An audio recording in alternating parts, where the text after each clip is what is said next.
হচ্ছে আমাদের সংগঠনটাকে আমি মূলত ভেঙে দিই। হ্যাঁ, এখন মনোবল ভাঙতে পারে কিংবা আমরা বাড়তে পারে। আমি আসলে কারো কাছে হিডেন রাখি বা গোপন রাখি আমি কখনই কিন্তু কোনো ভালো লাগে তাহলে বিশেষ করে একটা মাস আমার সাথে ভালো না লাগে আমি আমি একটু প্রোগ্রামে আছি তো রাজবাড়ির বাইরে কথা বলে যে অনিবন্ধিত সংগঠন হিসাবে কিন্তু আঁকে এটাই তোমার সেই 21 তারিখে যে বক্তব্য নিবন্ধনের ব্যাপারটা ওখানে যেসব নেতৃবৃন্দরা উপস্থিত ছিল তারা তো মনে করো যে আমার মতো নেতা তারা তো আমার থেকে অনেক সিনিয়র। নাজিমুদ্দিন আলম ডাকসু জিএস ছিল, বিপি নাকি বিপি একটা জিএস ছিল, ডাকসু জিএস ছিল ছাত্র নেতা। তারপরে তোমার মানে একদম তৃণমূল থেকে উনি আমাদের মধ্যে তৃণমূল থেকে উঠতে উঠতে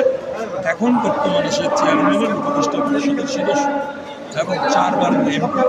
মনপুরে আছেন, মনপুরা সিনেমা দেখছে সবাই? হ্যাঁ, ওই এলাকা উনি সেই এলাকার 4 বার এমপি, ও জনপ্রিয় নেতা এবং রাজপথের কিন্তু একদম সম্মুখসারির যুদ্ধ সেরকম নেতার সামনে যে আমি অনিবন্ধিত এই কথাটা কারা বলে? কথিত কিছু বিএনপির নেতা আছে যারা তাদের স্বার্থ রক্ষার জন্য বিএনপির সাথে সম্পৃক্ত, তারাই কিন্তু তারা যদি একবার গঠনতন্ত্র আমার এই সংগঠনটা ঘোষণা করে প্লিজ রাত্রে ঘোষণা দিয়ে আমাকে নাম আমি কিন্তু বলছি সে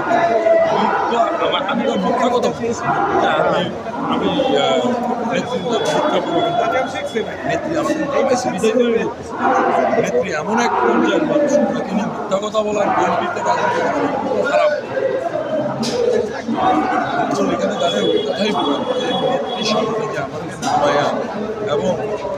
বিএনপির যে ভাইস চেয়ারম্যান ছিল শ্রমিক নেতা রহমান সাহেবকে ওনাকে এই সংগঠনটাকে স্টাবলিশ তাহলে এরকম পর্যায়ে নেতৃবৃন্দ আমাদের সাথে থাকার পরেও আমরা যদি আমাদেরকে কিছু বলেন অনিবন্ধিত সংগঠন তাহলে কি খালেদা জিয়াকে অসম্মানী করা হচ্ছে না?